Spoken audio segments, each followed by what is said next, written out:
Crash Issue 10 was the November 1984 issue.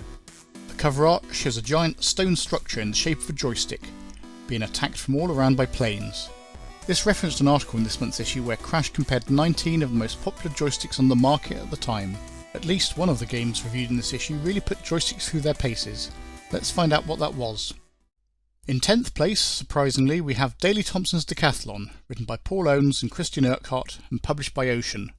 This is the definitive and most memorable track and field variant for the Spectrum, although I'm not sure Crash realised it at the time. Daley Thompson was a British athlete who had won a gold medal for the decathlon at the 1980 Olympics, and then again at the 1984 Olympics just days before this was released. Crash loved the graphics and called the game an excellent buy, although criticised the fact that in the game Daley is white. They also felt that the Spectrum keyboard may not necessarily be up to the strenuous demands of this game. They scored it at 82%. It's a game that just brings back so many memories, a game I wanted to own for ages and finally did. The 10 events of the decathlon provide variety, and splitting this into 2 programs, each of 5 events, meant that Ocean could improve the quality. It's hard to believe that this only scored 5% more than Micro Olympics in issue 8. A game that may have destroyed many of the weaker joysticks, Daley Thompson's Decathlon is the final word in track and field games on the Spectrum. 2 games in joint 8th place this month. The first is Super Mutt, written by Steve Beresford and released by Silversoft. In Super Mutt you control a flying dog that has to rescue his friend, the pup, from a castle. On the way, he enters buildings to collect letters that will allow him to enter the castle. Crash found this to be an odd game, with graphics that are a bit on the small side. Despite this, they found the game playable and addictive, and gave it a rating of 83%. The flying part of this game isn't so bad once you realise you can only launch when standing on the arrow. It's when you go inside buildings that the game is a real letdown. A rather dubious platform game with bad collision detection on the platforms and flickering baddies to avoid. It's hard to believe that Crash considered this better than Daley Thompson's Decathlon. Give this game a miss. The other game in 8th place is Zenji, written by Matt Hubbard and published by Activision. Zenji could be described as an arcade puzzle game. You have to rotate blocks to make a path that reaches every block, but against the clock and on later levels, whilst avoiding various antagonists. Crash found this to be a mind-bending game, but one that's surprisingly addictive. They found it to be a hard game to explain, and so unique that it may not be a game that everyone will enjoy.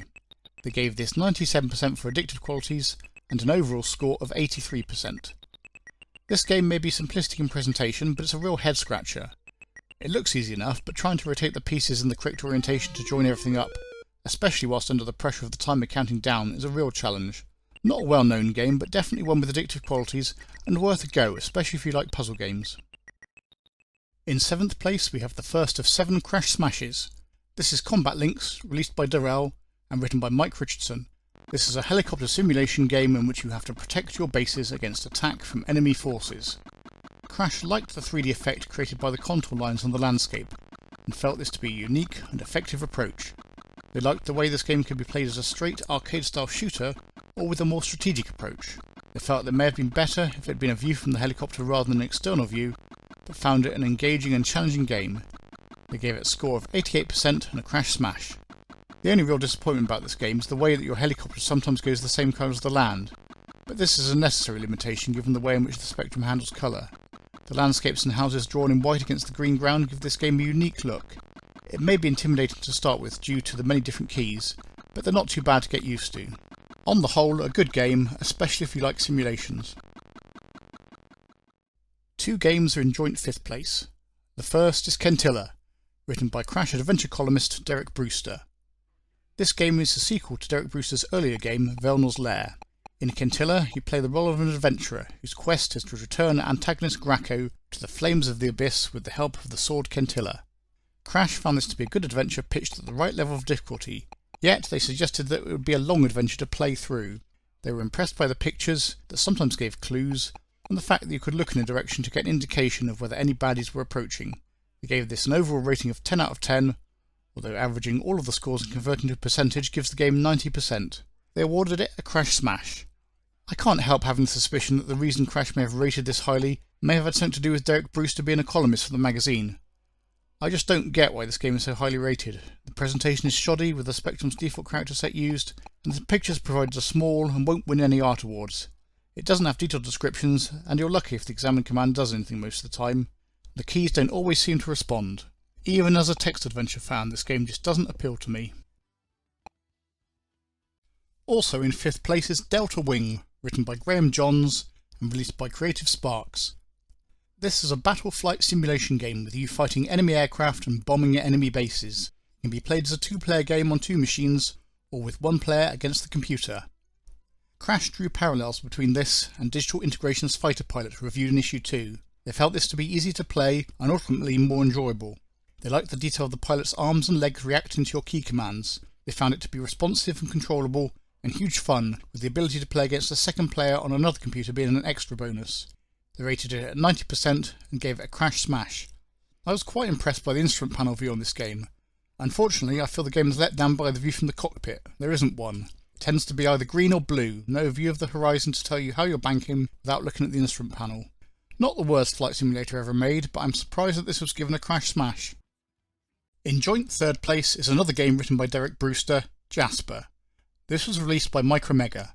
In this game you play a lost mouse who has to make their way through 22 screens to reach home. Crash praised the clarity and sharpness of the graphics, and liked the way this was a genuine arcade adventure with the objects you collect being used for specific purposes. One reviewer considered this to be an advance on Jet Set Willy. He recognised the difficulty of the game and the precise timing needed, but found it very playable and gave it an overall rating of 91% and a crash smash. Personally, I don't understand why it's a crash smash. It's a game that looks reasonably cute, with all of the creatures wandering around the screen. The use of ropes that you swing on makes this game slightly different from other platform games. I don't get why if you exit a screen and then return to it, you end up on a different screen. It seems like a bug. It may be worth trying if you like platformers, but this game didn't impress me at all. Also in 3rd place is The Legend of Avalon, developed by Steve Turner and released by Hewson Consultants. You play the role of Marek, a wizard, and have to descend into the dungeons, collecting and using spells to destroy the Lord of Chaos. Although Crash found the game to be a little jerky, they considered this to be the best blend of mystic adventure and arcade graphics yet. They liked the way in which you can really alter the state of things using spells, and found the provision of a save facility to be an essential addition. Although a comparatively expensive game at £7.95, they found it to be worth every penny. They gave it an overall score of 91% and of course a crash smash. This is an interesting approach to an arcade adventure, having the use of spells in addition to the usual moving around and collecting objects. The game has a fantastically detailed and evocative border area. It's a shame that the main playing area does tend to suffer from a lot of colour clash. The level of detail that has gone into the background and story of the game is excellent. Whilst this may not look that impressive compared to later games of the Spectrum, it's a memorable and worthwhile game that you should play if you like arcade adventures. In 2nd place we have Pyjamarama, written by Chris Hinsley and released by Microgen. This is the second of the Wally Week games, being a follow-up to Automania reviewed in issue 7. This is an arcade adventure where you play a dream version of your character, Wally, and have to explore your house making use of the items there to find the key to your alarm clock to wake yourself up. Crash stated that this has some of the best animation and most realistic graphics that they had seen. They found it had just the right amount of frustration and player game qualities to drive you mad. They said, everything you could ask for in a game and more. They gave this a crash smash and final rating of 92%. I first played and completed this game over 40 years ago. A true classic of ZX Spectrum games and one of my all-time favourites. I've returned to it and replayed it many times over the years. Personally, and perhaps controversially, I rate this as better than Jet Set Willy. Just fantastic. Finally, in 1st place we have Booty, written by John F. Kane, the first game to be released by newcomers Firebird, the software division of British Telecom. In this game you play Jim the cabin boy, and have to collect the booty strewn around the decks of an old galleon. To do this you collect keys, open doors and avoid pirates and other obstacles. Crash were impressed by the title page and found that, although the initial impression is of a rather flat platform game, this soon fades as the richness of the game's complexity sinks in. Although a budget game at £2.50, they found this to be of a better standard than many full-price games. They gave this a 99% value for money rating, and a overall rating of 93% and a crash smash. Whilst Pyjamarama just has the edge for me, I have no qualms with Booty being the first placed game. A platform game without the jumping, the use of keys, some behind locked doors themselves, give this game a puzzle solving element, as well as just being a platformer. The title screen water animation and music just added to the overall pirate ambience. Another ZX Spectrum classic that I highly recommend. The first of my special mentions this month goes to Hampstead, a text adventure written by Trevor Lever and Peter Jones and published by Melbourne House. In this adventure you start without a job, living in a council flat, and have to climb the social ladder to a new life in Hampstead, an affluent suburb of London. Crash found this to be one of the most original adventure themes to have appeared that year, but surprisingly described this as reasonably easy in difficulty. They praised the lavish 16-page manual, although were disappointed that the Spectrum version didn't have the graphics of the Commodore 64 version. They gave this a score of 7 out of 10, although taking all the scores as a percentage gave it 80%.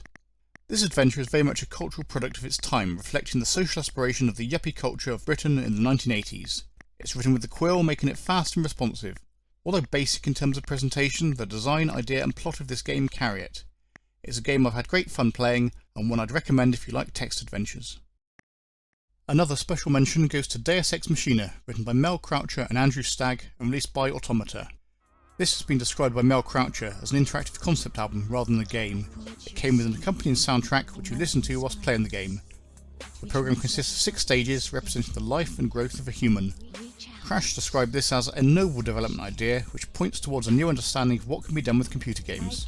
They found the graphics to be always interesting and sometimes excellent, and found the soundtrack to be of high quality. They did not give this a Crash Smash or percentage rating as it was so different from other games at the time. I didn't really think much of this as a game, however, full points for originality and trying something different. If you do play this, I'd recommend finding a recording of the soundtrack. The game doesn't make much sense without it. My last special mention goes to Beachhead, released by US Gold and written by David Anderson, Ian Morrison and David Thorpe. This is a 6-stage game based on American experiences in the Pacific in the Second World War.